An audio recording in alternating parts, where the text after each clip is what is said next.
हाँ जी, तो एक बार क्विकली ओवरव्यू ले लेते हैं जो हमने गो थ्रू किया था। हम डीमेरिट्स या डिसएडवांटेजेस देख रहे थे आपके साथ। लिमिटेड कैपिटल है, ठीक है, लैक ऑफ सीक्रेसी है, इनएफिशिएंट मैनेजमेंट है, ये सब पॉइंट डिस्कस किए थे। तो जो बुक हम यूज कर रहे हैं आपके साथ क्लास में वो है जी वीके पब्लिकेशन से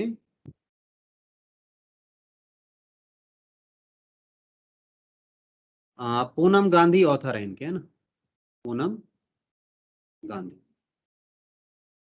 ये बुक हम यूज कर रहे हैं स्क्रीन पर, ठीक है। चलिए, तो लिमिटेड कैपिटल मैंने क्यों कहा था, क्योंकि छोटे छोटे लोग मिलकर इसको बनाते हैं और सब थोड़ा थोड़ा कुछ पैसा लगाते हैं, तो कहीं ना कहीं एक लिमिट होती है। So if they want to expand, वो लोन लें या उस तरह के कोई और ऑप्शंस पे जाना पड़ेगा उनको, ठीक है, फाइनेंसिंग के लिए। दूसरा, इनएफिशिएंट मैनेजमेंट हमने क्यों कहा था, क्योंकि इसे जो रन करते हैं, इसे ऑपरेट करते हैं, मेंबर्स करते हैं, ये अलग से किसी को हायर नहीं करते।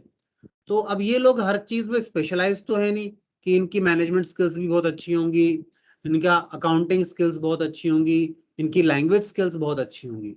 तो हर फील्ड में एक्सपर्ट नहीं होते, या अपने काम में तो हो सकता है अच्छे हों, पर बाकी एरियाज ऑफ मैनेजमेंट है, क्योंकि एक ऑर्गेनाइजेशन को चलाने के लिए मैनेजमेंट चाहिए। तो जो मैनेजमेंट की क्वालिटीज है, हो सकती है इनमें नहीं हो, तो मैनेजमेंट के टर्म्स में ये इनएफिशिएंट हो सकते हैं, इतने बढ़िया नहीं हो सकते, ठीक है। But slowly and gradually they learn the things, वो लर्न करते हैं, चीजों को समझते हैं, और अकॉर्डिंगली चीजें बढ़िया होती हैं। Now, lack of secrecy. Secrecy क्यों नहीं रहती, क्योंकि जो भी डिसीजन लेने हैं वो सभी मिलकर लेंगे, किसी भी फैसले पर वोटिंग होगी, ठीक है, मैनेजिंग कमेटी देखेगी उस चीज को, वोट्स होंगे, तो वोट्स अगर होंगे तो चीजें ओपन में आएंगी, सबको पता चलेंगी, नहीं पता चलेंगी। सोल प्रोपराइटर की तरह नहीं है कि काम आपका था, आपने कर लिया, किसी को नहीं पता कितना पैसा लगाया, कितना प्रॉफिट कमाया, किसी को कुछ नहीं पता था। सोल प्रोपराइटर में 4-5 लोग आपके पार्टनर्स को पता था। यहाँ पे तो कोऑपरेटिव सोसाइटी को पूरे को पता है, और उनसे थ्रू बाहर भी बात जाएगी। तो सीक्रेसी की जो बात कही गई वो इतनी नहीं है, सीक्रेसी इतनी नहीं मेंटेन हो पाती इस टाइप के ऑर्गेनाइजेशन स्ट्रक्चर में, ठीक है। डिफरेंस ऑफ ओपिनियन और कंफ्लिक्ट अमंग मेंबर्स। मेंबर्स जो है ना, उनमें कई बार मतभेद भी हो जाते हैं किसी बात को लेकर, किसी दूसरे व्यक्ति की कुछ और राय है, आपकी कुछ और राय है, तो कई बार डिफरेंस ऑफ ओपिनियन आता है, कई बार विवाद हो सकता है, झगड़ा हो सकता है, डिस्प्यूट हो सकता है अमंग मेंबर्स किसी बात को लेकर। ज्यादा लोग होते हैं, चीजें मैनेज करने में कई बार दिक्कतें आती है, तो इस तरह का इश्यूज अराइज होते हैं यहाँ पर। तो कई बार डिस्प्यूट्स हो सकते हैं, डिफरेंस ऑफ ओपिनियन हो सकता है, ठीक है। Then another point is excessive control of government. Government का ना कंट्रोल बहुत ज्यादा होता है, गवर्नमेंट यहाँ पे मॉनिटरिंग करना चाहती है, क्योंकि यहाँ पर छोटे छोटे लोग इन्वॉल्व हैं बेचारे। तो गवर्नमेंट उन्हें गाइडलाइंस इशू करती है, क्योंकि रजिस्ट्रेशन होता है पहले तो इनका, उन्हें सारी सूचनाएं भिजवानी होती है गवर्नमेंट को, ठीक है, गवर्नमेंट अथॉरिटीज को, रजिस्ट्रार ऑफ सोसाइटीज को, ट्रस्ट को, कि भैया आप ये इंफॉर्मेशन हमें भेजें टाइमली, ईयरली बेसिस पर, या जो भी हो प्रेस्क्राइब करेंगे इस चीज के लिए, ठीक है। तो कंट्रोल होता है गवर्नमेंट का। और दूसरी बात, गवर्नमेंट इन कोऑपरेटिव सोसाइटीज को एक बार फंडिंग भी देती है, पैसा भी देती है, तो फंडिंग करती है इनके भले के लिए। तो चाहती है गवर्नमेंट की एक बार हमें पता भी लगता रहे काम कैसे हो रहा है, वो कंट्रोल रखना चाहते हैं इस चीज को लेकर, अगर फंडिंग कर रहे हैं तो, ठीक है। तो मुझे बताइए, इन पांचों डीमेरिट्स में से कोई पॉइंट आपको समझ नहीं आया हो तो मैं एक्सप्लेन करूं, बताइए जी।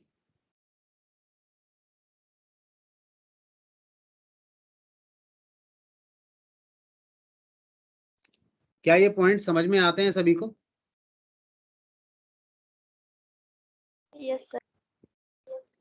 ठीक है, इसके बाद हम आगे चलेंगे,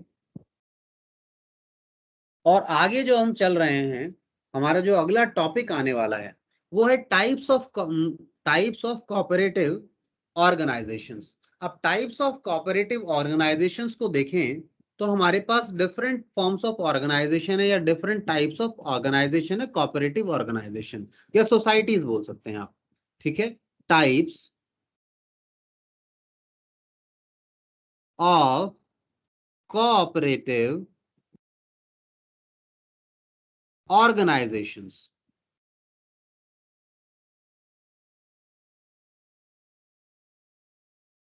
जैसे मैं एग्जांपल दूं आपको, नाम लिखे हम कौन कौन से और ऑर्गेनाइजेशन के टाइप्स को पढ़ने जा रहे हैं। कौन कौन से कोऑपरेटिव ऑर्गेनाइजेशन के टाइप को पढ़ने जा रहे हैं, ये देखिए।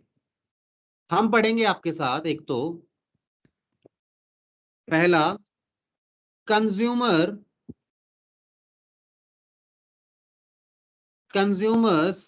Cooperative organisation. एक तो कंज्यूमर्स कोऑपरेटिव पढ़ेंगे। अब कंज्यूमर कोऑपरेटिव ऑर्गेनाइजेशन के मेंबर कौन होंगे? कंज्यूमर्स होंगे। और कंज्यूमर्स की ऑर्गेनाइजेशन जो है वो किस लिए काम करेगी कि कंज्यूमर्स को कोई अगर नुकसान होता है, ठीक है, कंज्यूमर के साथ कोई कुछ गलत होता है, तो उसको उसको न्याय दिलाना, उसे जस्टिस दिलाना, उसका रिड्रेसल करना, इसके लिए कोऑपरेटिव ऑर्गेनाइजेशन बनाई जा सकती है कंज्यूमर्स के लिए। वो उन्हीं के लिए काम करेगी। ठीक है, वो क्या करते हैं? कॉर्पोरेट कंज्यूमर्स की बल्क में खरीदते हैं बाहर से अपने जो मेंबर्स हैं उनके लिए, और कंजम्पशन के लिए परचेज कर लेते हैं। तो बल्क में खरीदते हैं, सस्ता भी पड़ता है। बट एनीवेज कंज्यूमर ऑर्गेनाइजेशन क्या है, कैसे काम करेगा, इस पर 2 मिनट बाद में आते हैं। पहले टाइप्स कर लें, पहले एक बार देख लेते हैं क्या क्या पढ़ने वाले हैं।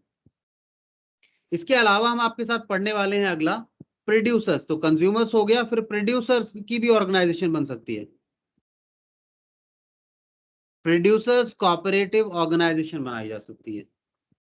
ठीक है, देन इसके अलावा और किस किस टाइप के होते हैं जनरली? एक होता है कोऑपरेटिव मार्केटिंग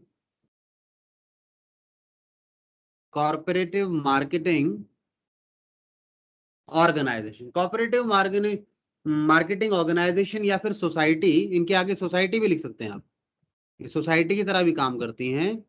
ठीक है ना? इसका काम क्या है? कोऑपरेटिव मार्केटिंग सोसाइटी क्या करती है? डिफरेंट प्रोड्यूसर जो अपने प्रोडक्ट को मार्केट करना चाहते हैं बट उनके पास इतना पैसा नहीं है कि अलग से रिसोर्सेज अरेंज करें मार्केटिंग के लिए, अलग से लोगों को अपॉइंट करें, तो कुछ लोग मिलकर एक अपनी सोसाइटी बना लेते हैं प्रोड्यूसर्स, और अपने प्रोडक्ट, सभी के प्रोडक्ट्स को उस ऑर्गेनाइजेशन के थ्रू मार्केट करते हैं, लोगों तक पहुंचाने की कोशिश करते हैं। तो क्या हो गया? मार्केटिंग के पर्पस के लिए बनी है वो। ठीक है, एक हमारे पास होता है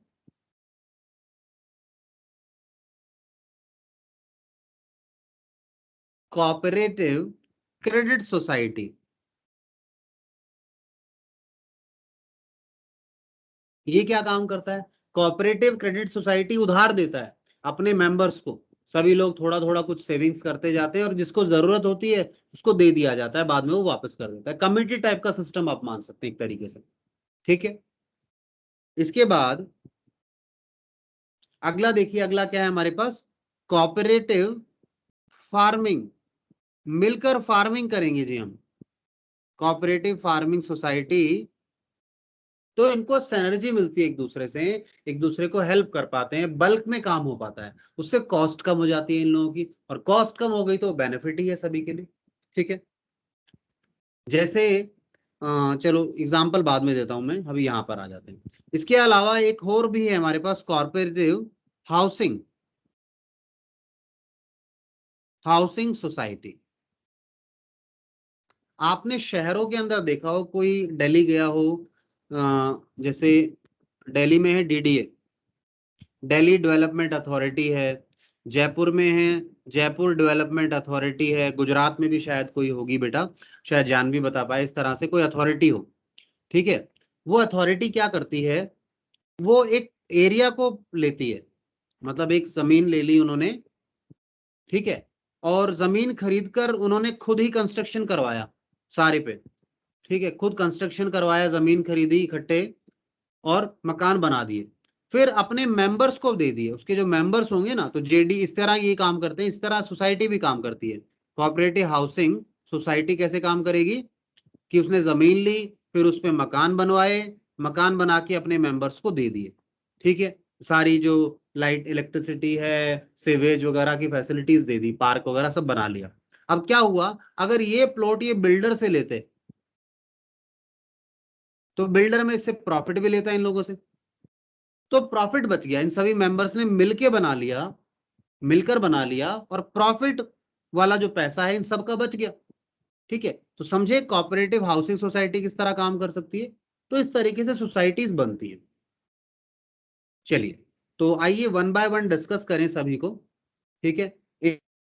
इनमें से हम मोटे मोटे रूप से किसी के बारे में कुछ पूछना हो तो बताइए। मैंने अभी ज्यादा डिस्कशन नहीं किया, फिर भी मैं एक बार हल्का सा बताता हूँ। कंज्यूमर कोऑपरेटिव क्या करता है, ये कंज्यूमर्स मिलकर बनाते हैं कि हमें कंजम्पशन के लिए चीज चाहिए होती है, अकेले जाते तो महंगा पड़ता है, क्यों ना मिलकर चलें, इकट्ठा सामान लेकर आए और लिस्ट बना लेते हैं, बल्क में आएगा डिस्काउंट मिलेगा। तो कंज्यूमर सोसाइटी। प्रोड्यूसर्स मिलकर काम करते हैं, प्रोड्यूसर सोसाइटी बन गई। मार्केटिंग के लिए मिलकर काम किया जा रहा है, मार्केटिंग सोसाइटी बन गई। उधार के लिए क्रेडिट मिल पाए उसके लिए मिलकर काम किया जा रहा है, फार्मिंग के लिए, फिर हाउसिंग के लिए। तो ये एग्जाम्पल हैं कोऑपरेटिव सोसाइटीज के। इस तरह की कोऑपरेटिव सोसाइटी होती हैं, और भी हो सकती है इसके अलावा, आपके सिलेबस में ये दिए इन्होंने, ठीक है। चलिए तो मुझे बताइए अब वन बाय वन कौन कौन सी सोसाइटी को मैं डिस्कस करूं, या एक काम करता हूं, पहले आप जरा अपनी बुक से कंज्यूमर्स कोऑपरेटिव सोसाइटी एक बार रीड कीजिए सारे बच्चे। जिनके पास बुक है मुझे बता दीजिए, ज्यादा बच्चों के पास बुक नहीं है तो मैं फिर यहां से दिखाना शुरू करता हूं आपको। हमारे पास टॉपिक जो है वो है कंज्यूमर्स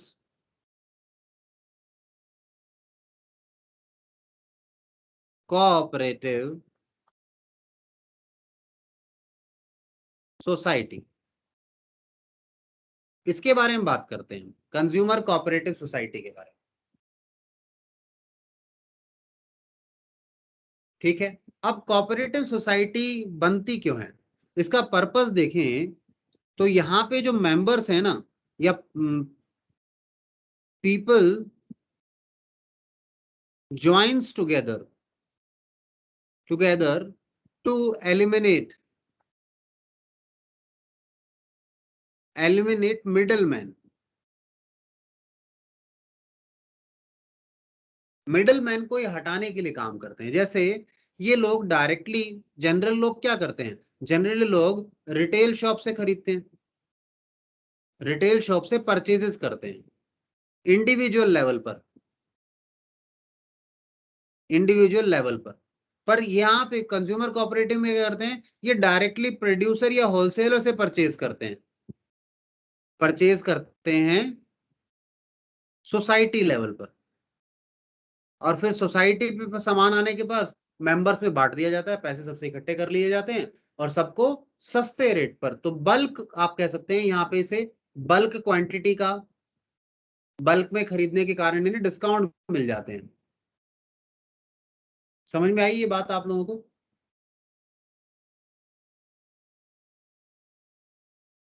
बताइए मुझे, यहां तक बताइए, ये बात समझ में आती है नहीं आती? अगर बात यस करें सर। यहां तक, ठीक है। इसके बाद अगर इसी में बात करें तो यहाँ पे कुछ बेनिफिट्स होते हैं इस तरह की सोसाइटी को बनाने का। एक तो मैंने कहा बल्क में खरीद रहे हैं तो डिस्काउंट मिल गए आप। इसके अलावा बात करें तो जब आप खुद से खरीद रहे हैं तो रिटेलर के पास हो सकता है बीच में सामान वो मंगवाए ना मंगवाए, आपको कोई पर्टिकुलर प्रोडक्ट चाहिए होता है, और तो अगर आप डायरेक्ट खरीद रहे हैं तो आपका डायरेक्ट कंपनी से टाई अप हो गया सोसाइटी का, तो इनको ना रेगुलर सप्लाई मिल पाती है। कोई प्रोडक्ट चाहिए तो रेगुलर सप्लाई मिल पाएगी। हो सकता है रिटेलर उसको नहीं मंगवाए, उसको प्रोडक्ट प्रॉफिट मार्जिन कम हो या और कोई इश्यू हो सकता है, तो रेगुलर इनको सप्लाई मिल पाती है गुड्स की, ठीक है। इसके अलावा रेगुलर सप्लाई तो मिल पाती है, और जो सप्लाई मिलती है ना वो मिलती है रीजनेबल प्राइस पर। अगला बेनिफिट देखें अगर इसका, तो जो सप्लाई मिलती है वो सप्लाई एट रीजनेबल प्राइस, यानी उचित मूल्य पर मिल जाता है, क्योंकि प्रॉफिट मार्जिन नहीं होता बीच में, ठीक है। तो रीजनेबल प्राइस पर इन्हें चीज मिल पाती है, पर पे तो करना पड़ेगा, फ्री में तो कोई देगा नहीं, बट जो कम से कम हो सकता है, जो रीजनेबल हो सकता है कि किराया वगैरह लगाकर जो बन पाया वो लिया जाता है बस, ठीक है। और इनकी दूसरी बात ये है, क्वालिटी प्रोडक्ट मिल पाते हैं, क्वालिटी प्रोडक्ट मिल पाएगा। तो ये बेनिफिट्स हैं कंज्यूमर कोऑपरेटिव सोसाइटी के लिए। इनका ऑब्जेक्टिव पर्पस क्या है, ये किस लिए ज्वाइन करते हैं, ताकि मिडिल मैन को हटा पाए, जो उसको बीच में प्रॉफिट वो ले रहा था, जो मार्जिन वो ले रहा था, अब हम डायरेक्ट डील कर रहे हैं मैन्युफैक्चरर से, होलसेलर से, तो वो मार्जिन वाली बीच में चीज हट गई। डायरेक्टली सोसाइटी यानी मेंबर्स डायरेक्टली खरीद रहे हैं, और जिन जिन की जो जो रिक्वायरमेंट है आपस में शेयर कर लिया, ठीक है। बताइए जी, कंज्यूमर कोऑपरेटिव सोसाइटी में आप लोग मुझे बताइए, कोई डाउट क्वेरी है क्या अभी तक?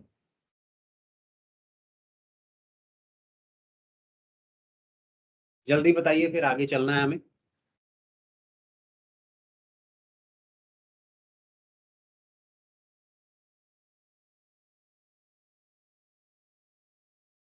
ठीक है, किसी बच्चे का जवाब नहीं आया, तो आई अज्यूम समझ में आया। अब अगले पर चलते हैं। अगला जो हमारे पास है, नेक्स्ट हम आपके साथ स्टार्ट कर रहे हैं, जो वो है सेकंड नंबर है, ये है जी प्रोड्यूसर्स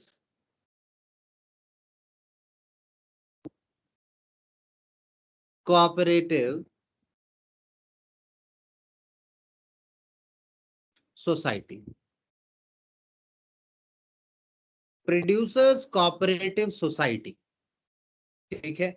नाम से देखिए, प्रोड्यूसर्स कोऑपरेट करेंगे यानी मिलकर काम करेंगे, ठीक है। तो यहां पर क्या होता है, स्मॉल प्रोड्यूसर्स, जो स्मॉल प्रोड्यूसर्स हैं, स्मॉल प्रोड्यूसर्स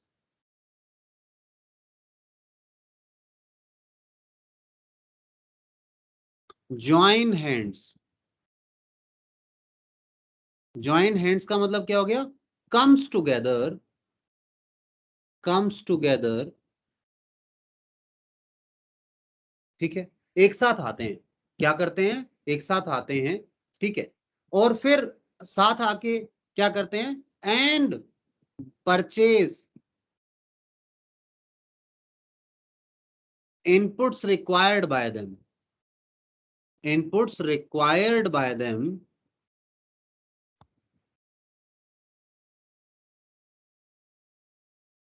from market, ठीक है। तो एक साथ आते हैं, मिलकर काम करते हैं, इनपुट्स खरीदते हैं। अब इनपुट्स में क्या क्या आ सकता है, इनपुट के अंदर काफी चीजें आ सकती हैं, रॉ मटेरियल भी आ सकता है,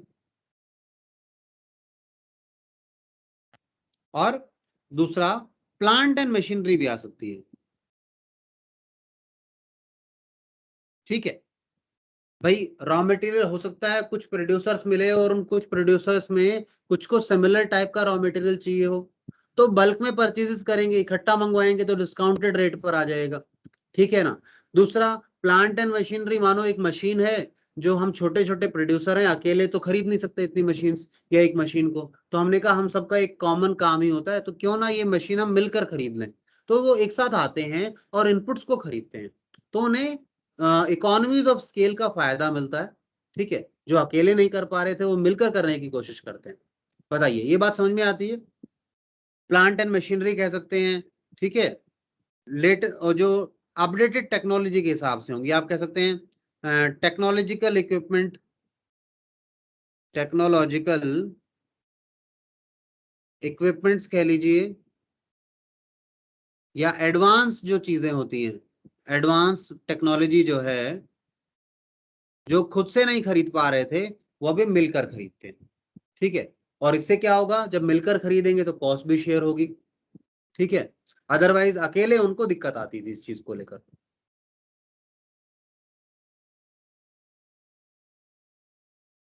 आगे बताइए, यहां तक मुझे बताइए, ये बात आपको क्लियर है नहीं कि स्मॉल प्रोड्यूसर्स यहां पर मिलकर एक साथ क्या करते हैं, इनपुट्स को एक्वायर करते हैं, परचेज करते हैं। उससे क्या होता है उनको, अब इनपुट्स में क्या क्या था, अब क्या क्या बेनिफिट मिलते हैं इस पर बात करेंगे, पर यहां तक मुझे बताइए क्या समझ में आया या नहीं आया,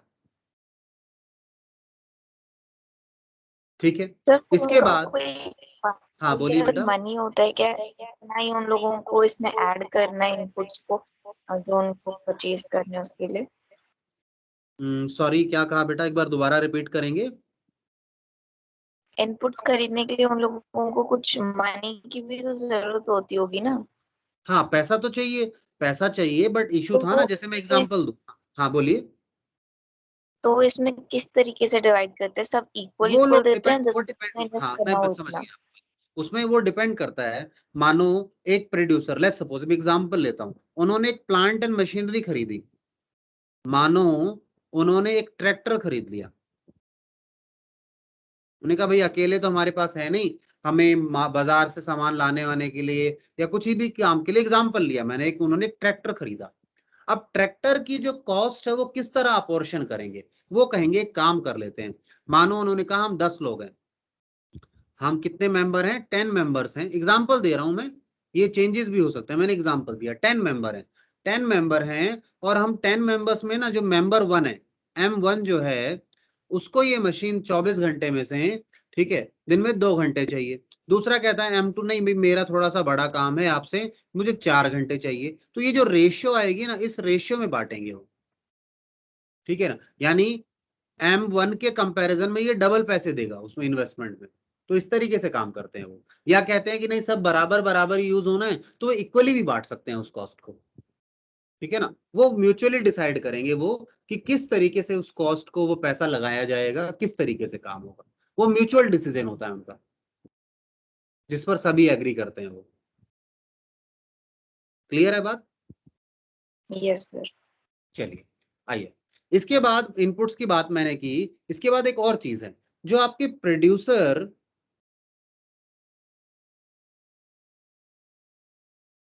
कोऑपरेटिव सोसाइटी है ना, वो दो तरह की होती है, इसके दो टाइप्स हैं। पहला कौन सा है, पहला सुनिए,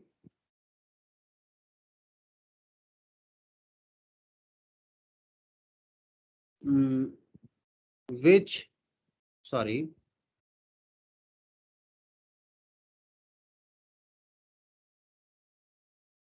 which provides raw material,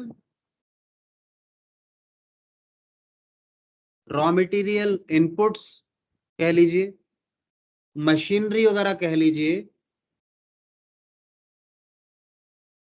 ठीक है, so that producer can concentrate, so that producers can concentrate या फिर focus on production.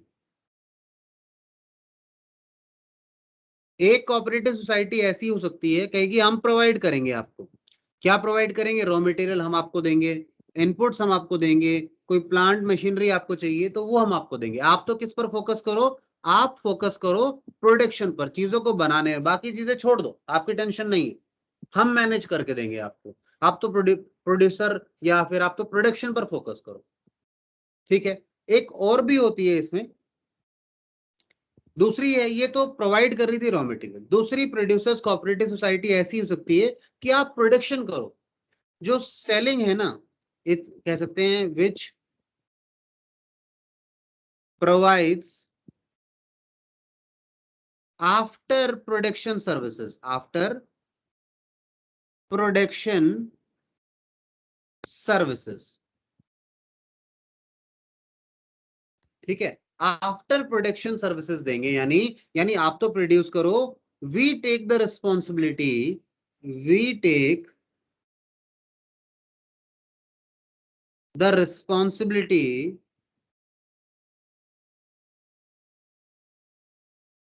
of selling your produce या प्रोडक्ट इन मार्केट, मार्केट में हम बेचेंगे उसको। तो दो तरीके की हो सकती है, एक तो इनपुट्स को सहारा मतलब दे रही हो कि बनाने में हेल्प कर रही हो प्रोड्यूसर्स को, एक दूसरी प्रोड्यूसर्स को कैसे हेल्प कर रही है कि भाई आप फोकस करो बनाने पे, इसको जो मार्केट में बेचना है उस पर हम काम करते हैं। तो दोनों तरह का हो सकता है, और ऐसे भी हो सकता है कि दोनों काम ही कर रही हो उनकी प्रोड्यूसर्स कोऑपरेटिव सोसाइटी, ऐसा भी हो सकता है, अलग अलग टाइप में भी हो सकता है, ठीक है। बताइए ये बात क्लियर है क्या आप लोगों को?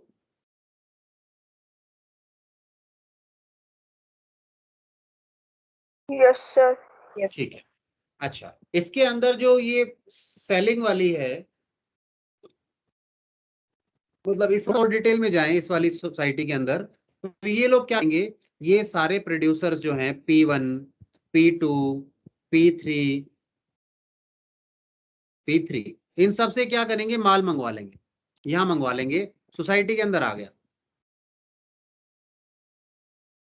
सोसाइटी के अंदर आ गया, सोसाइटी के अंदर आने के बाद क्या करेंगे, इसे ये मार्केट में सेल कर देंगे, ठीक है। अब क्वेश्चन आता है, मार्केट में सेल कर देंगे तो सर प्रॉफिट कैसे बटेगा, प्रॉफिट कैसे बटेगा, मानो इन तीनों ने अपना अपना अलग अलग सामान बेचा, अब मान लेते हैं कि प्रॉफिट होता है 1 लाख का।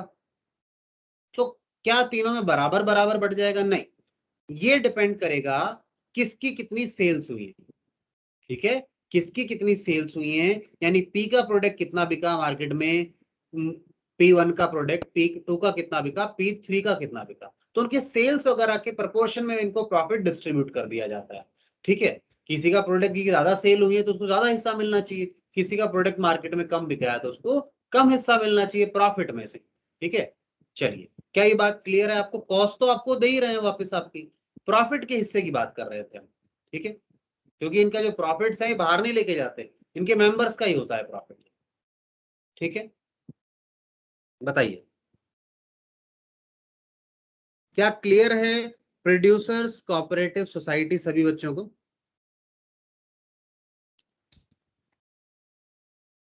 बताइए बेटा। Yes sir. ठीक है, प्रोड्यूसर्स कोऑपरेटिव सोसाइटी के बाद हमारे पास बुक में पेजेस नहीं है, तो बाकी भी मैं आपको वैसे ही कराता हूँ। ठीक है ना, चलिए, इसके बाद थर्ड नंबर पर चलते हैं हम लोग। तीसरा जो हमारे पास है वो है cooperative marketing society. Cooperative marketing society क्या करेगी? मार्केटिंग करेगी आपके लिए। ठीक है, यानी ये जो एक तरीके से जो सिमिलर है, जो आपके प्रोडक्ट को सेल करने की बात बता रहे थे ना, उस तरह का कुछ काम करेंगे। तो आइए देखें ये कैसे काम करते हैं, कैसे एक्ट करते हैं। Number 3,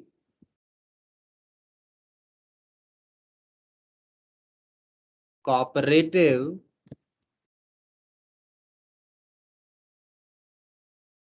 marketing society. Cooperative marketing society किस तरीके से काम करती है ये समझें। पहले तो देखें यहाँ पे क्या होता है। इन्होंने लिखा है these societies consist of small producers. ठीक है, तो यहाँ पर कौन होते हैं? यहाँ पे स्मॉल प्रोड्यूसर्स होते हैं। पहली बात, स्मॉल प्रोड्यूसर्स होते हैं आपके पास। ठीक है, who find it difficult to sell their product in market। ठीक है, जो अपना प्रोडक्ट मार्केट में नहीं बेच पाते प्रॉफिट्स पर। इंपॉर्टेंट बात क्या है? प्रॉफिट पर नहीं बेच पाते। बेचना तो बड़ी आसान चीज हो गई, आपके पास कोई 100 रुपए की चीज है, आप उसे 5 रुपए में बेचो, सब ले लेंगे उसको। ठीक है, मुद्दा है उस पर प्रॉफिट पे बेचना। सो स्मॉल प्रोड्यूसर्स को डिफिकल्टी होती है। किस चीज की डिफिकल्टी होती है? सेल करना। कहां पर? मार्केट में। कैसे? प्रॉफिट पर। इसमें प्रॉब्लम आती है इनको। ठीक है, so the output of small producers is brought together. तो क्या किया जाता है इसके लिए? ये क्या करते हैं, आउटपुट जो होता है उसको कलेक्ट कर लेते हैं एक जगह, एक जगह कलेक्ट करते हैं। ठीक है ना, and sold at and sell at best prices, and sell at best possible prices. Price. ठीक है ना, तो बेस्ट पॉसिबल होगा तो प्रॉफिट ऑब्वियसली होगा उनको। नाउ अब यहाँ पे एक चीज और समझनी है आप लोगों ने। जब आप बल्क में चीज बेच रहे होते हैं ना, तो आप बार्गेनिंग में होते हैं, क्योंकि बल्क में दूसरे व्यक्ति को भी परेशानी नहीं होती, उसे ज्यादा लोगों से डील नहीं करना पड़ेगा। अगर सारा स्टॉक उसको आपके पास ही मिल जाएगा ना, तो वो आपसे लेगा। ठीक है, जैसे मैं बताऊं अनाज मंडी में होता है ऐसा। ठीक है ना, आप छोटे छोटे किसान अलग अलग जाते हैं ना, तो उनके प्रोडक्ट को इतनी वैल्यू नहीं दी जाती। हाँ, वो बल्क में कहें कि भाई हमारे पास इतना प्रोड्यूस है। जैसे मैं आपको एक और एग्जांपल देता हूँ बल्क का। जैसे आपने सुना है आजकल होम डिलीवरीज होती हैं घर पर। तो होम डिलीवरीज में ना वो लिखते हैं कि मिनिमम ऑर्डर इतने का होना चाहिए, मानो 500 रुपए का या 1000 का ऑर्डर होना चाहिए तो आपको घर पे डिलीवरी दे देंगे। क्यों? क्योंकि अगर आप 10 रुपए की चीज मंगवाने जाएंगे तो इतना तो बेचारे का तेल लग जाएगा, आपको घर पे डिलीवरी दे के आने के चक्कर में टाइम खराब होगा। तो कहता है अगर 1000 रुपए का सामान एक साथ बिक रहा है तो ठीक है, मैं आपके घर दे आऊंगा। ठीक है, बल्क का ये फायदा होता है। बल्क में आप बार्गेनिंग पावर में आते हैं। आप बल्क में सामान खरीदते हैं तो दुकानदार दुकानदार से कह सकते हैं आप भाई सही रेट लगाइए। ठीक है, तो बल्क की ये पावर है। ठीक है, और फिर एक चीज और है, जब आप बल्क में अगर हम बात करें यहाँ पे मार्केटिंग के लिए, तो ये जो प्रोड्यूसर्स हैं, अब इनको अलग से ट्रांसपोर्टेशन के लिए, मानो एग्जांपल लेते हैं, ये जो स्मॉल प्रोड्यूसर्स हैं इन्हें मार्केट में जाना है अपने प्रोड्यूस को सेल करने के लिए। अब प्रोड्यूसर्स को सेल करने के लिए इन्हें चाहिए ट्रांसपोर्टेशन। अब ये सारे अलग अलग अपना ट्रांसपोर्ट लेकर मार्केट में पहुंचे बेचने, या सभी का सामान एक ही गाड़ी में रख दिया जाए और फिर वो गाड़ी एक जगह चली जाए, सेल कर आ जाए। तो बताओ खर्चा कम हो गया नहीं हो गया? खर्चा कम हो गया, एक तरीके से प्रॉफिट बढ़ जाएगा नहीं बढ़ जाएगा? बिल्कुल बढ़ेगा। समझ में आई ये बात?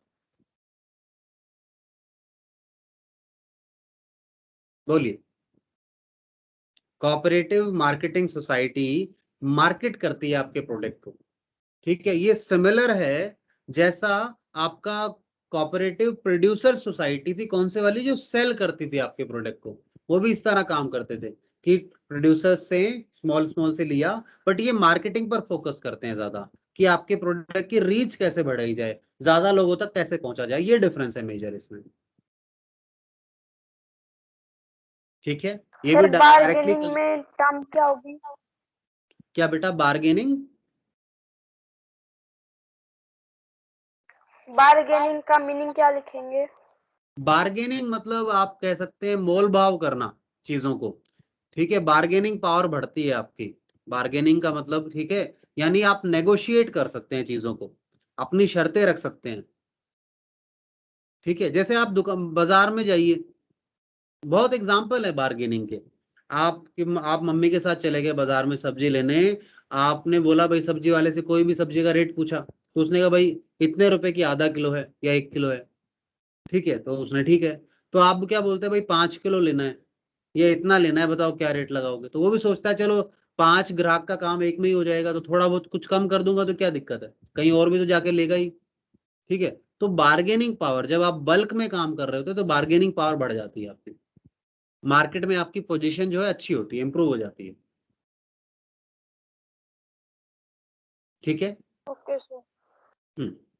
बस फोकस ये रखना, ये आपके प्रोडक्ट को मार्केट करने में फोकस करते हैं कि कैसे प्रोडक्ट को मार्केट में लाया जाए, यानी कैसे उस प्रोडक्ट को कंज्यूमर्स तक पहुंचाया जाए, ज्यादा सेल करवाई जाए, ठीक है। बट कोऑपरेटिव जो प्रोड्यूसर सोसाइटी थी वो केवल सेलिंग पर फोकस करती थी, किसे बेचना है मार्केट में, ठीक है। ये मार्केटिंग स्ट्रेटजीज बनाते हैं आपके लिए, जो आप अकेले नहीं बना पाते थे, ठीक है। इसके अलावा अगला हमारे जो है, अगला जो हम पढ़ने वाले हैं वो है जी cooperative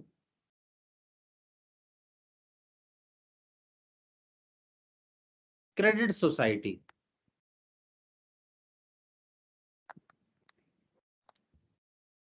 cooperative credit societies.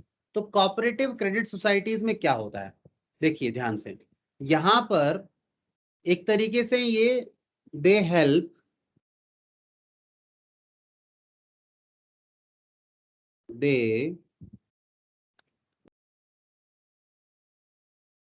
Help each other in arranging finance arrange करने में हेल्प करते हैं ये लोग। ये क्या करते हैं, मैं एग्जांपल दूं आपको। लेट्स सपोज एक सोसाइटी में 100 मेंबर्स हैं, 100 मेंबर्स हैं। उस 100 मेंबर्स में लेट्स सपोज सभी ने 100 रुपए के हिसाब से इकट्ठा किए, तो टोटल पैसा कितना आ गया? 10,000 रुपए आ गया, ठीक है। अब इन 100 मेंबर्स में से किसी व्यक्ति को जरूरत है, मानो मेंबर 7 है, वो कहता है मुझे 1,000 रुपए की जरूरत। उसके पास अकेले के पास तो कितने थे, बस 100 ही रुपए, ठीक है। तो वो 1,000 रुपए यहाँ सोसाइटी से उधार ले सकता है और बाद में वापस दे देगा, ठीक है। बाद में वापस दे देगा। ऐसे ही किसी को भी अगर जरूरत है, और दूसरा यहाँ ब्याज भी मिलता रहेगा इनको, ठीक है। जो हाँ, बताइए ये बात समझ में आई नहीं आई आपको?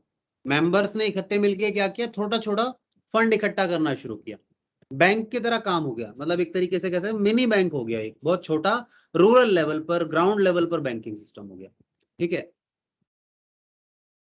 ये वो लोग होते हैं जिन्हें मतलब बैंक वगैरह में जाने में दिक्कत आती है, बैंक इन्हें उधार नहीं देता, ज्यादा बड़ा पैसा नहीं चाहिए इनको, छोटा मोटा पैसा चाहिए होता है, कभी जरूरत पड़ जाए, ठीक है ना। तो ये एक दूसरे से उधार कैसे लें, तो इन्होंने क्या किया, एक सोसाइटी बना ली, ठीक है, और सभी मेंबर्स की फीस रख दी चाहे वो मंथली देंगे या एनुअली जमा करेंगे, और उस पैसे को यूज किया जाएगा, बाद में वो पैसा वापस दे देगा, ठीक है ना, और फिर वो और किसी के काम आ सकता है। तो इससे क्या होता है, एक तो सेविंग की हैबिट, जैसे जो बैंकिंग का काम है ना वही काम करते हैं ये, एक तरीके से स्मॉल बैंक का काम करते हैं ये, स्मॉल बैंक का काम करते हैं ये लोग। एक्चुअल में बैंक नहीं है पर बैंकिंग सिस्टम जैसा काम है इसमें। इन्होंने देखो लिखा है, they consist of people having limited means, यानी जिनके पास लिमिटेड मीन है, कम साधन है, और उनके लिए मार्केट से उधार लेना, लोन लेना बहुत डिफिकल्ट होता है, वो नहीं अरेंज कर पाते। सो ये सोसाइटीज क्या करती हैं, फाइनेंशियल असिस्टेंस देती हैं अपने मेंबर्स को, ठीक है। कैसे देती है फाइनेंशियल असिस्टेंस, पहले तो उनमें एक हैबिट जनरेट करते हैं सेविंग की, ठीक है ना, सेविंग की हैबिट करते हैं कि भैया सभी जोड़ना शुरू करें, 100 रुपए मानो हर महीने जोड़ें या हर साल जोड़ें हम लोग, तो हमारे पास फंड इकट्ठा हो जाएगा, ठीक है। और उसी में से फंड में से क्या करते हैं ये लोग, फिर क्या करते हैं, लोन देते हैं, जरूरत जिनको जरूरत है उनको लोन दे देते हैं, ठीक है। अब लोन दे दिया, लोन का पैसा वापस आता रहेगा, लोन ब्याज के साथ आएगा तो ब्याज भी आएगा। अब जो प्रॉफिट होगा वो सब में बट जाएगा, ब्याज जो आएगा वो सब में बढ़ सकता है, या वो कहीं नहीं बांटो मत इसको और फंड को और बढ़ा लो, तो वो रिटेन भी कर सकते हैं इसमें।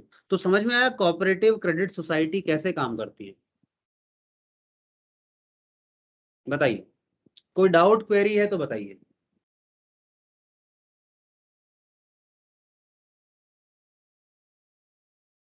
No sir. ठीक है, तो कोऑपरेटिव क्रेडिट सोसाइटी आपके पास हो गया। इसके बाद हमारे पास जो नेक्स्ट है, यानी 5th नंबर जो है, ये है कोऑपरेटिव फार्मिंग।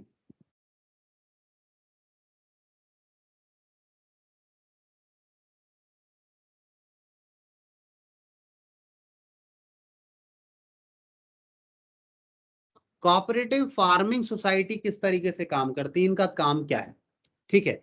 आप लोगों ने शायद क्लास 10th तक या पता नहीं पहले पढ़ा होगा इस तरह से कि एक एक ना रिफॉर्म्स आते हैं, एग्रीकल्चर रिफॉर्म्स आते हैं, एक टॉपिक है agricultural reforms, agricultural reforms की बात की जाती है। मतलब ऐसा क्या किया जाए एग्रीकल्चर की फील्ड में ताकि इनका जो प्रोडक्शन बढ़े, इनकी प्रॉफिटेबिलिटी बढ़े, फार्मर्स वगैरह, ठीक है। तो एग्रीकल्चर रिफॉर्म्स में एक टॉपिक आया करता था, अगर आपको याद हो किसी को, तो मैं इसलिए बस रिकैप के लिए लिख रहा हूं, अदरवाइज मैं डायरेक्टली बताता। तो यहाँ पर एक कलेक्टिव फार्मिंग का टॉपिक आता है, कलेक्टिव फार्मिंग। बस ये कलेक्टिव फार्मिंग करने के लिए ही कोऑपरेटिव फार्मिंग सोसाइटीज बनाई जाती है। कलेक्टिव फार्मिंग आप लोग समझते हैं कि क्या होता है,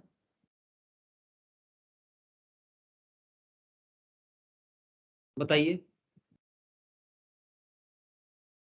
कलेक्टिव फार्मिंग क्या होता है, मैं आपको एग्जांपल देता हूं, सुनिए। देखिए, लेट्स सपोज ये एक विलेज है, मैं विलेज का एग्जांपल ले रहा हूं, इसे आप और भी बढ़ा सकते हैं। मैंने कहा एक विलेज है, और ये विलेज का एग्रीकल्चरल लैंड है, और एग्रीकल्चरल लैंड आपको पता है बहुत सारे लोग रहते हैं गांव के अंदर, तो सभी के अपने खेत बटे हुए हैं,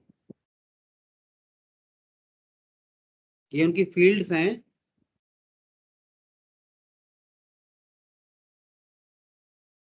आपको पता है ना खेतों के डिजाइन भी थोड़े अजीब अजीब से होते हैं, कोई हिस्सा के कैसे है, किसी का खेत कितना है, किसी का छोटा बड़ा है। तो मानो ये हमारे पास डिफरेंट मेंबर्स हैं, ये विलेजर्स हैं, ये पर्सन P1 है, ये P2 है, इस तरह से ये P3 है, P4 है, ठीक है। बस देखो P4 को देखो आप, P4 का जो एरिया है, जो लैंड है, जो खेत है, उसका जो फील्ड है वो छोटा है। अब इन सब की समस्या क्या है, ये सभी अलग अलग इंडिविजुअल लेवल पर, अभी अगर कलेक्टिव फार्मिंग का हम कॉन्सेप्ट ना लगाएं तो इंडिविजुअल लेवल पर ये क्या करते हैं, ये मार्केट से सीड्स लेते हैं, बीज खरीदते हैं, फर्टिलाइजर्स भी इंडिविजुअल लेवल पर लेते हैं, फर्टिलाइजर लेते हैं। उसके बाद जब ये इरिगेशन की बात करें, सिंचाई वगैरह के लिए, तो वो भी इंडिविजुअल लेवल पर कर रहे हैं, सब अलग अलग, सब अपने अपने खेत के लिए अलग अलग काम कर रहे हैं, जो जो मालिक हैं अपने खेतों के काम कर रहे हैं। उसके बाद कल्टीवेशन की बात आती है, कल्टीवेशन भी सब अलग अलग कर रहे हैं, हार्वेस्टिंग की बात आती है, फसल की कटाई सब अलग अलग कर रहे हैं, ठीक है, तो सबका अलग अलग कॉस्ट आती है। तो कलेक्टिव फार्मिंग कहता है काम क्यों नहीं करते, आप एक काम करो, इन सबकी बाउंड्रीज हटा दो, यानी इसे एक बड़ा फार्म बना दो, इनकी बाउंड्रीज हटा दो, क्योंकि एक और दिक्कत भी है, इनकी जो बाउंड्रीज हैं ये भी एरिया कवर करती है, जहां कुछ नहीं उग पाता वो आने आने का रास्ता है, और बड़ी ना या मशीनरी से काम हो सकता है, क्योंकि दूसरे खेत से कैसे जाओगे, दूसरे की फील्ड से, तो दिक्कत आती थी। तो उन्होंने कहा क्यों ना इस पूरे फॉर्म को एक साथ कर लिया जाए और इकट्ठा इन बल्क में। अब क्या होगा, जब आपने एक साथ कर लिया तो आप क्या करेंगे, कलेक्टिव कर लिया, अब बल्क में काम कमाई होगा। हाँ क्या बेटा, लैंड ज्यादा होगी तो हाँ प्रोडक्शन एक तो, हाई होगा। हाँ प्रोडक्शन भी हाई होगा, तो सारा काम बल्क में होगा, तो आप सीड्स जो है लेने जाएंगे तो इकट्ठा पूरा सभी की इकट्ठे आएगी तो कॉस्ट कम पड़ेगी आपको, आप फर्टिलाइजर लेने जाएंगे तो कॉस्ट कम पड़ेगी, इरिगेशन के लिए आपको जो कॉस्ट आती है वो कम हो जाएगी आपकी, ठीक है ना, कल्टीवेशन में आपको कॉस्ट कम आती, पहले ज्यादा आती थी, अब आप मशीन से यूज कर पाएंगे, अच्छे से मशीनरी होगी, टेक्नोलॉजी यूज कर पाएंगे तो कॉस्ट कम आएगी। तो यही जो कॉन्सेप्ट है ये लगाती है हमारी कोऑपरेटिव फार्मिंग सोसाइटी।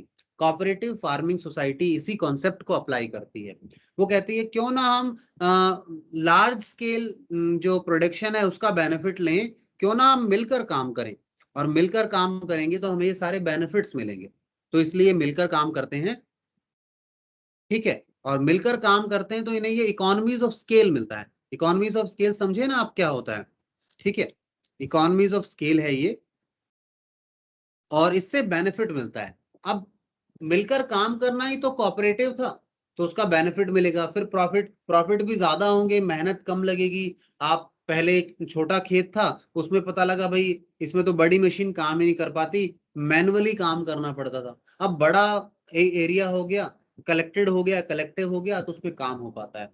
तो ये काम किसका था जी, ये काम था आपका कोऑपरेटिव फार्मिंग सोसाइटी का, ठीक है। समझ में आया कोऑपरेटिव फार्मिंग सोसाइटी कैसे काम करती है। अब मॉडर्न टेक्नोलॉजी यूज कर सकते हैं आप लोग, पहले हैंडमेड काम करना पड़ रहा था, मैनुअल लेबर करनी पड़ रही थी, अब वो नहीं करना पड़ेगा। तो आई बिलीव जब आपको ये कॉन्सेप्ट समझ में आ जाता है तो आपको कोऑपरेटिव फार्मिंग का कॉन्सेप्ट भी समझ में आ जाएगा, ठीक है, पढ़ेंगे आप लोग इसे बुक से एक बार, ठीक है। इसके बाद लास्ट मेरे पास बचता है, ठीक है, इसे हम खत्म कर लेते हैं, आखिरी है मेरे पास, आखिरी जो है देखिए क्या है, नंबर 6 कोऑपरेटिव। वैसे मैंने बता दिया था कोऑपरेटिव हाउसिंग सोसाइटी क्या है, कोऑपरेटिव हाउसिंग सोसाइटी यानी ये लोगों को एकोमोडेशन, जो आपको हाउस बनाना है, अपना जो घर बनाना है, ठीक है, जो आपने एकोमोडेशन,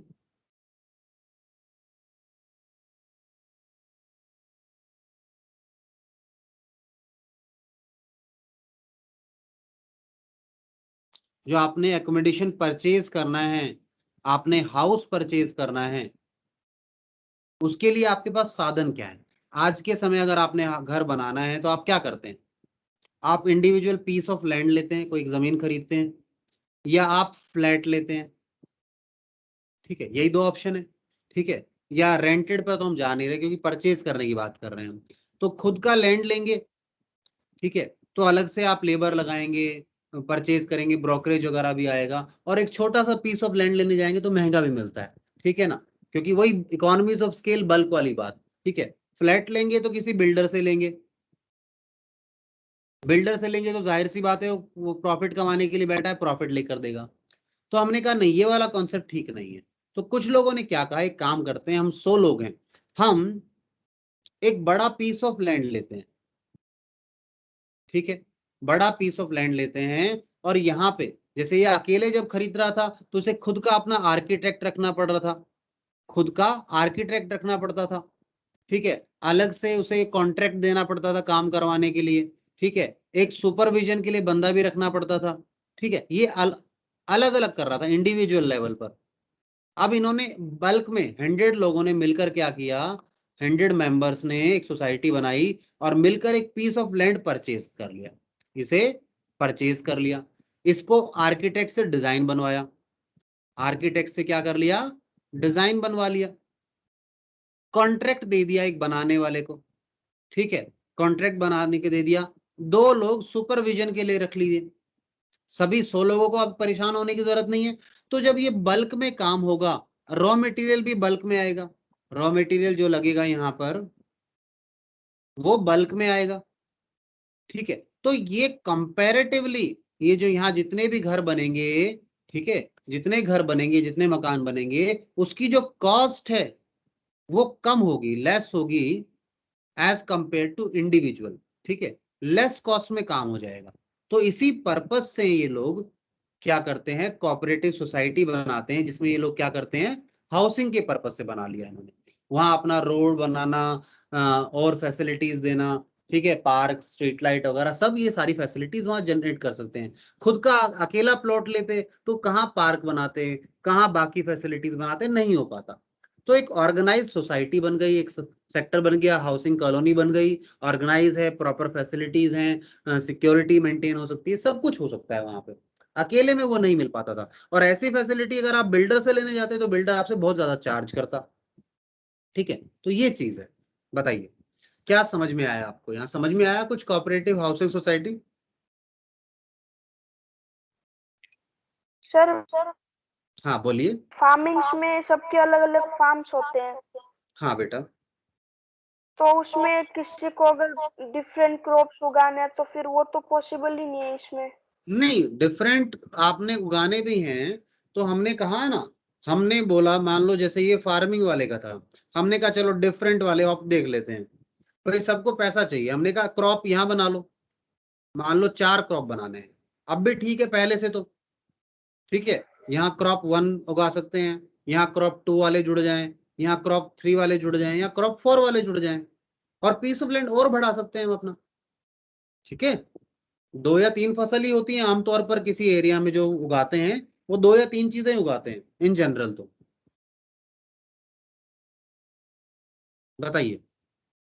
और सबसे बड़ी बात है, क्वेश्चन अराइज होता है, मतलब हम जो प्रोड्यूस करना चाहते हैं, हम क्या प्रोड्यूस करेंगे, अगर फार्मर के पास ये क्वेश्चन आता है माइंड में ना, फार्मर को ये क्वेश्चन अराइज होता है कि प्रोड्यूस क्या करना है, तो क्या प्रोड्यूस करना चाहता है वो प्रोड्यूस करना चाहता है वो प्रोडक्ट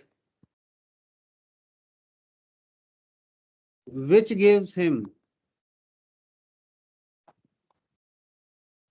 him highest return, जो उसे हाईएस्ट रिटर्न देगा ना, वो प्रोड्यूस करेगा वो, सीधी सी बात। तो उसे नहीं मतलब आप कौन सी क्रॉप बनाना चाहते हैं, कौन सी उगाना चाह रहे हैं, वो तो कहता है भैया फायदा किसमें है सब ज्यादा, वो करो आप, समझे मेरी बात। और इनकेस जैसे आप वाले कॉन्सेप्ट पर भी जाते हैं तो वो भी हो सकता है, ठीक है, ठीक है बेटा। तो ये कॉन्सेप्ट था हमारा कोऑपरेटिव सोसाइटीज का। यहाँ पे देखा है हर जगह आपने मिलकर काम किया जा रहा है, इकोनॉमीज ऑफ स्केल को लेने की बात की जा रही है। अकेले आप किसी चीज को सक्षम नहीं थे करने में, पर इतने सारे लोग मिल रहे हैं तो सभी अपने आइडियाज दे सकते हैं, सभी अपनी रिसोर्सेज प्लान करेंगे, रिसोर्सेज देंगे तो काम हो सकता है मिलकर। यानी किसी थर्ड पार्टी को असाइन करने से अच्छा है क्यों ना हम इस काम को खुद ही मिलकर कर लें, ऐसी बात हो गई, ठीक है। जैसे पहले शादी वादियों में क्या होता था, आज के समय कैटरर्स आते हैं, ठीक है ना, पहले ऐसा नहीं होता था, पहले गांव के लोग मिलकर ही सारा काम, खाना वाना, लड्डू बनाना वगैरह, मिठाइयाँ बनाना, सब लोग मिलकर बनाते थे, हलवाई बहुत कम होते थे, वेटर वगैरह की जरूरत नहीं होती थी, घर के लोग ही खाना परोसते थे, सारी चीजें होती थी, तो कॉस्ट कम आती थी। क्यों? एक तरीके से कलेक्टिव हो गया, कॉपरेट करके काम किया उन्होंने, वही सेम कॉन्सेप्ट अप्लाई हो रहा है, ठीक है।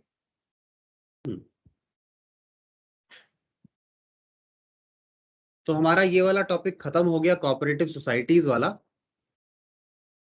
इसके बाद जो